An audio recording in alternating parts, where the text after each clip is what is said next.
हाशमी, आप देख रहे हैं ग्रेट इंडियन टीवी न्यूज।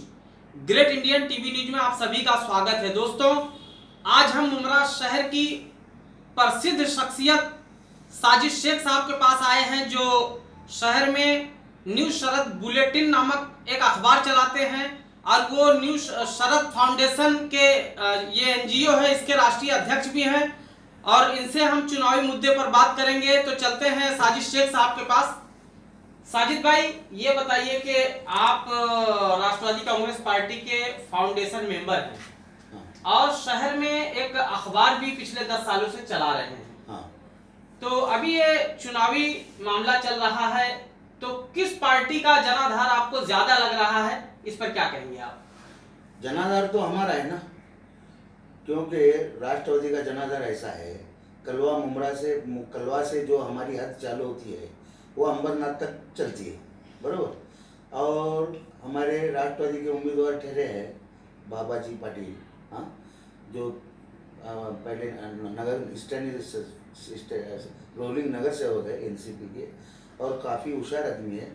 और हम आगरी कार्ड जो शिवसेना ने इधर काम नहीं किया था, वो आगरी का आज आगरी के 27 गांव का जो लफड़ा है वो 10 बरस से पेंडिंग पड़ा है। अभी पवार साहब ने ये बातचीत की है कि हम 27 गांव का उनका जो भी है मसले उनके हल कर देंगे। हल कर देने के बाद फिर उधर वो आगरी कार्ड चल जाएगा और बाबाजी पाटिल एक अच्छे बहुत जो भारी मतों से हमारी जीत है। साजिद भाई, एक अफवाह चल रहा है कि खासदार शिवसेना का, आमदार एनसीपी का, ये आप भी सुने होंगे।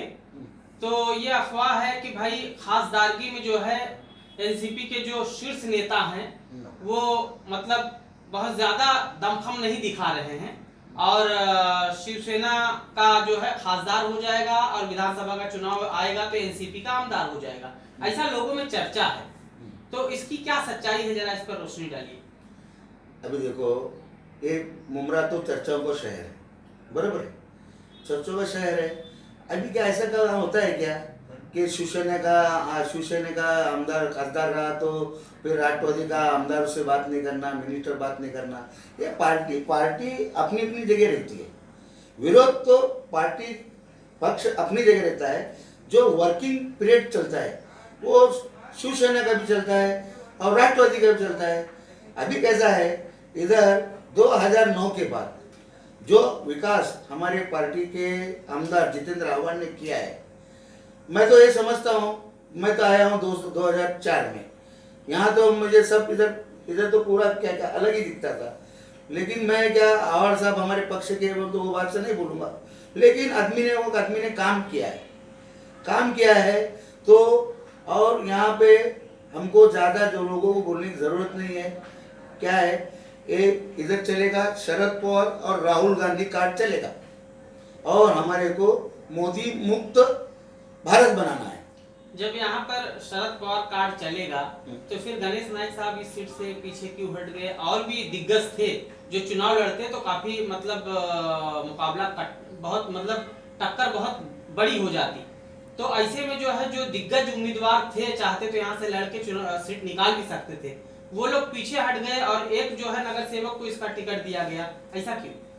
नहीं, ऐसा है, नाइक साहब का बोलना ये है, हाँ गलती थोड़ी ये हो गई जब एमपी सीट से गिर जाने के बाद 4.5 बरस में उनका काम करना जरूरी था क्या। तो अगर वो चर्चे में रहते थे, डॉक्टर संजू नाइक चर्चे में रहते थे, उनका होगा लोगों से दिल खट्टा। लेकिन पॉलिटिक्स में ऐसा नहीं चलता है, जीत हार तो चलती रहती है। कभी अभी इतना बड़ा दिग्गज आदमी सुशील कुमार शिंदे, उसको एक मामूली शरद बंसोड़े ने हरा दिया, लेकिन आज उधर बहुवंचित आघाड़ी शिंदे साहब को फाइट दे रही है। लेकिन अभी वह शिंदे साहब निकल पड़ेगा, क्यों कि मोदी का विकास क्या है, मोदी की मन की बात क्या है, मोदी का क्या काम है। और उद्धव ठाकरे ने बोले था कि चौकीदार चोर है, तो फिर चोर के साथ फिर मोर क्यों बने आप लोग? चोर के साथ मोर क्यों बने? पहला अपने थाली में देखने का क्या है, फिर दूसरे के थाली में झाँकने का। और इधर शिवसेना का खासदार राष्ट्रवादी का आमदार, ये सब बातें है बोलने की है, ये मुमरा में चलते रहता है। और हमारे बड़े साहब का, शरद पवार साहब का ये आदेश है, लोग क्या बोलना है, विरोधक को क्या बोलना है बोलने दो, काम करते रहना और लोगों के काम होना। साजिद भाई, अभी आपने मोदी जी का नाम लिया, तो मोदी जी की पार्टी से जो है भोपाल से उन्होंने जो मालेगांव बम ब्लास्ट के आरोपी हैं, जिसे जो है एनआईए ने तो क्लीन चिट दिया है, मगर अदालत में आज भी वो जो है अदालत से वो बरी नहीं हुई है, वो जमानत पे रिहा हुई है। तो भाजपा ने उनको टिकट दिया है, इस पर आप क्या कहेंगे? अभी आप भी सोचो, भाजपा में ऐसे कितने एमएलए और एमपी आपको बताओ जिन पे क्रिमिनल केस नहीं है। साध्वी प्रज्ञा सिंह ये बोलते हैं स्वच्छ भारत बनाएंगे, हम स्मार्ट सिटी बनाएंगे। मैं ये कहता हूँ, पहला एक आईने में लो, एक आईना लो, आईने में तुम्हारा चेहरा स्मार्ट है कि देखो, हाँ, और फिर स्मार्ट सिटी बनाने का सोचो। हाँ, ये सब चोर पे मोर है। भाजपा सरकार चोरों की और गुंडों की सरकार है। अभी कैसा है, दंडालशाही चल रहा है उनका हुकुम से। एक टाइम हिटलर सही था, हिटलर में थोड़ी बहुत तो माया थी। इन्होंने नोटबंदी ला के ना गरीबों पर के जख्म पे नमक छिड़क दिया इन्होंने। साजिद भाई, आपके हिसाब से जो है भाजपा चोरों की पार्टी है? चोरों की पार्टी है। तो शिवसेना कहीं न कहीं चोरों का साथ दे रही है जो गठबंधन में है। अरे फिर चोरों का तो साथ देते आना इनका काम है ना। तो 2 साल पहले आप भी शिवसेना में शामिल हो गए थे, अरे क्या रास्ता? अरे हम शामिल हो गए थे, बराबर है, लेकिन हमको मालूम पड़ा रातों रात, अरे बाप रे ये चोरों का खेल है। तो हम बोले ताबड़तोड़ हमको पवार साहब का फोन आया, तो हमारे साथ जो बोलेंगे हम सुनते। हमने किसको देखा नहीं, हम रिटर्न हो गए शरद पवार साहब। क्या कारण हो सकता है आपका? तो जो है एनसीपी के सभी पदाधिकारी, सभी कार्यकर्ता आपको बहुत इज्जत देते हैं, क्या नाराजगी थी, क्या कारण था आप अचानक जो शिवसेना में चले गए और फट दे शरद पवार जी का फोन आया, आप फिर एनसीपी में आ गए?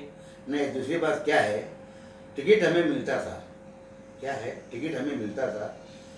अभी मेरा नईम खान को एमएलसी की बात थी, फिर वो एमएलसी का भी वो आगे कांग्रेस की सरकार नहीं आने की वजह से 2014 में पवार साहब ने उनको कमेंट्स किया था कि अब हम तुमको, हमारी सरकार आएगी तो हम तुमको एमएलसी करेंगे। फिर वहाँ पे मेराज खान, अब कैसा है, वो नईम खान का बेटा रहने की वजह से हमको पीछे हटना पड़ा। और ऐसा हुआ, हमारे कुछ लोगों ने कान भरे, अरे ऐसा करो तुम उधर से डरो, उधर से डरो, उधर से डरो। तो फिर भी हमने राष्ट्रवादी से टिकट फॉर्म भरा, पार्टी की फीस भरी 10,000, बराबर 10,000 रुपये भरे, और लेकिन हमारा दिल नहीं हुआ। क्यों? एक हमारा मेरा खुद का पर्सनली बोलता हूँ मैं, बाकी का मेरे को किसी के बारे में बोलना नहीं है। Sharad Pawar is my lovely person, is my father, godfather, political godfather. मेरे को पवार साहब ने काट दिया है काम। मैं जहाँ भी जाता हूँ तो ये शरद पवार का आदमी है।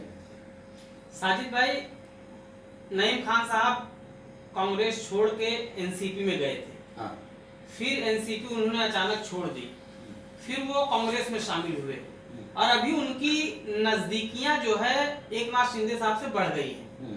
तो ऐसे में आप उन्हें कांग्रेसी मानते हैं या नहीं मानते हैं? अगर कांग्रेसी मानते हैं तो अभी कांग्रेस और एनसीपी का गठबंधन है, तो नईम खान बाबा जी पाटिल का काम कर रहे हैं या नहीं कर रहे हैं, इस पर क्या कहेंगे? देखिए क्या है, हमने नईम खान को, पवार साहब ने हमको बोला था कि नईम खान को लाना। हमने नईम खान को लेके गए पवार साहब के पास। लेके जाने के बाद उधर पवार साहब ने बोले कि हम तुमको महाराष्ट्र प्रदेश का उपाध्यक्ष बनाएंगे जी। एक नईम खान को महाराष्ट्र प्रदेश का उपाध्यक्ष बनाया है। अभी न जाने कैसा है, हर बात में मेरा राजनीति में हर बात में मेरा नहीं होता है। कुछ काम कर लिए उधर शानू कर रहा है, शानू पठान को उसको देना चाहिए। कुछ काम बच लिए मेराज को देना चाहिए, कुछ काम बच लिए अश्विन राउत को देना चाहिए, कुछ काम बच लिए अपना हाफिजा नाइक को देना चाहिए। अभी नईम खान को जब महाराष्ट्र प्रदेश का उपाध्यक्ष बनाया गया तो इनको लोकल पॉलिटिक्स में इन्वॉल्व होने की जरूरत क्या थी? अच्छा, क्या राष्ट्रपति ने इसने राजीनामा मांगा? इन्होंने खुद होकर राजीनामा दिया, फिर भी पवार साहब इनका राजीनामा पास नहीं किए थे। फिर ये कांग्रेस में शामिल हुए बोले।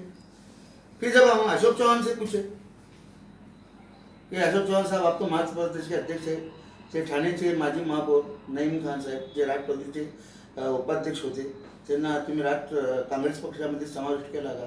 ते बोलले नाही। अब बताओ, अब नईम खान कौन से पार्टी में मेरे को नहीं समझ रहा है। अच्छा ठीक है, नईम खान साहब को छोड़ दीजिए, बाकी के और जो कांग्रेसी हैं वो भी ऐसा सुनने में आ रहा है नाराज चल रहे हैं और एनसीपी का काम नहीं कर रहे हैं। तो आपको क्या लगता है यहाँ के जो कांग्रेस के पदाधिकारी हैं या जिले लेवल के जो पदाधिकारी हैं वो एनसीपी का काम कर रहे हैं, खासकर कल्याण लोकसभा क्षेत्र की बात करें? देखिए, काम तो सबको करना है, काम तो सबको करना है। और ये बारी इस बार पवार साहब का आदेश ये है, जो अगर पार्टी में रह के पार्टी के नेता पार्टी के उम्मीदवार के साथ दगा फटका करेगा तो उसको बख्शा नहीं जाएगा। इतने दिन पवार साहब ने हर एक को सहा है और सहते रहे हैं, लेकिन ये बारी पवार साहब छोड़ने वाले नहीं हैं, चाहे वो कौन भी रहो। मैं नाम नहीं लूँगा, कोई भी रहो, हर एक नगर सेवक का काम रहेगा, पदाधिकारियों का काम रहेगा, जो वार्ड अध्यक्ष है उनका काम रहेगा, नगर सेवक है उनका काम रहेगा, जिला परिषद के सदस्य रहेंगे उनका रहेगा, ग्राम पंचायत का रहेगा। लेकिन इस बार हर एक वोटर को बाहर काट कर राष्ट्रवादी को भरपूर मतों से, आज यह है ना हवा कि श्रीकांत शिंदे को खासदार बनाया जा रहा है, आवाड़ को आमदार बनाया जा रहा है। अरे भाई, शिवसेना क्यों होती है? जितेंद्र आवाड़ को आमदार बनाने का संबंध क्या आता है? संबंध क्या आता है बताओ ना। नहीं, लोगों का ऐसा मानना है कि जैसे अभी खासदार के समय पे कमजोर उम्मीदवार दे दिए अरे एनसीपी, वैसे ही जब विधानसभा का चुनाव आएगा तो यहाँ से आव्हाड साहब है, शिवसेना से कोई कमजोर उम्मीदवार लाके ढकेल देंगे, आव्हाड साहब निकल जाएंगे, ऐसा लोगों का कहना है। लोगों के कहने को क्या सुनते हैं आरिफ भाई? आप भी तो उत्तर प्रदेश से रखते संबंध, आपको तो उत्तर प्रदेश से पूरी राजनीति चलती है। हाँ, अरे जितेंद्र आव्हाड का काम है, देखो मैं भी गलत समझता था, लेकिन मेरे आव्हाड साहब के जो संबंध थे, यहाँ के लोकल पॉलिटिक्स वालों ने हमारा दिमाग गंदा किया, जो हमारे को उनके विरोध में जाके मजबूर रहना पड़ा। जब हमने उनकी हर एक चीज़ को एक एनालिसिस देखा तो हमको उधर आव्हाड साहब पूरा क्लियर नजर आया। उसको क्या जरूरत है, उसको जरूरत क्या है? लेकिन क्या है, पॉलिटिक्स मुमरा में जितना आदमी बदनाम होता है उतना उसका नाम होता है। साजिद भाई, ये तो आपकी बात बिल्कुल सही है और मैं भी मानता हूँ कि कहीं न कहीं जो है आव्हाड साहब का कलवा मुमरा में अच्छा वर्चस्व है और उनकी वजह से एनसीपी के उम्मीदवार को अच्छा खासा मत मिलेगा। मगर अब चलो सील फाटा से देसाई गांव तक ले लो तो बाबा जी पाटिल का भी व्यवहार लोगों में बड़ा अच्छा है, इसलिए जो है वहां भी वो ठीक ठाक रहेंगे। लेकिन साजिद भाई, देसाई से लेके अंबरनाथ तक, चूंकि ये हल्का जो है बहुत बड़ा है, कलवा से लेके अंबरनाथ तक का मामला है और 20 लाख वोटर है इसमें, तो देसाई गांव से जो अंबरनाथ तक का पट्टा है वहां का क्या रिजल्ट है जो आपकी नजर में एनसीपी के प्रति लोगों का क्या रुझान है? सुनिए, उल्लासनगर हमारे राष्ट्रवादी का एमएलए है ज्योति कालानी, बरोबर है। उसके आगे जाओ अंबरनाथ, बरोबर, उधर महेश तपास है, बरोबर, और उधर प्रमोद इंदौराव का भी काम है कल्याण में, कल्याण ग्रामीण में। फिर उधर डोंबिवली में वंडर शेख पाटिल का काम है। फिर अभी आपको मैं बोलूँ क्या, हमारे राष्ट्रवादी पार्टी, हमारे पवार साहब ने हर एक को बड़ा बनाया और वो आदमी बड़ा बन के गद्दारी किया। आज गद्दारी करके वो शिवसेना में हो या भाजपा में हो, आज वो शर्मिंदगी के मारे वो अपना मुंह छुपाए बैठे हैं, नीचे जमीन पे बैठ गए हैं। नरेंद्र मोदी, देवेंद्र फडणवीस ने ना सबको घर का घाट ना, तो एक बोलते नहीं कि वो मिसाल है कि घर का ना घाट का, ये हालत, धोबी का कुत्ता न घर का, धोबी का कुत्ता न घर न घाट का, ये आमदारों का हाल होके बैठा है। आप बताओ, हमेशा चर्चे में सेंट्रल में नरेंद्र मोदी रहते हैं, बराबर। देखो हमारे पंतप्रधान है, हम उनको तमीज से बात करेंगे, वो चौकीदार चोर है क्या, ये क्या हम नहीं बोलेंगे। क्यों? हमारी बाबा साहेब अम्बेडकर का संविधान ये बताता है कि पंतप्रधान, राष्ट्रपति, member of parliament, cabinet minister, इनका एक जो रुझान होता है वो रुझान होता है। लेकिन राफेल में जो हुआ तो ये बात को मानो हुआ। अरे जब तुमने यूरोप में जब हाउस में इसके पेपर्स दिखाओ बोल रहे थे तो आपने नहीं दी थे, दिखाते हुए कोर्ट में दिखाए। कोर्ट में पेपर कहाँ से है? हाँ, इसमें घोटाला हुआ है। अरे देखो अभी चोरी तो हुई है, खाए तो सब जने, बराबर है, किसको मिला किसको नहीं मिला। अभी नरेंद्र मोदी का कैसा है, बोलूँ तो मैं बोलूँ, मैं करूँ तो मैं करूँ। फिर यहाँ कैसा है देवेंद्र फडणवीस का, बोले तो मैं बोलूँ, करूँ तो मैं करूँ। ये क्या हो गया है इसमें, ये पार्टी हो गई कोलैप्स। जब हमारे पवार साहब कांग्रेस की गवर्नमेंट में कृषि मंत्री थे, बराबर, उन्होंने किसानों को 18,725 करोड़ रुपए बांटा था। और इन्होंने क्या किया, बजट में क्या पास करे बताइए। शेतकरियों के खाते में कितना जाएगा? 6,000।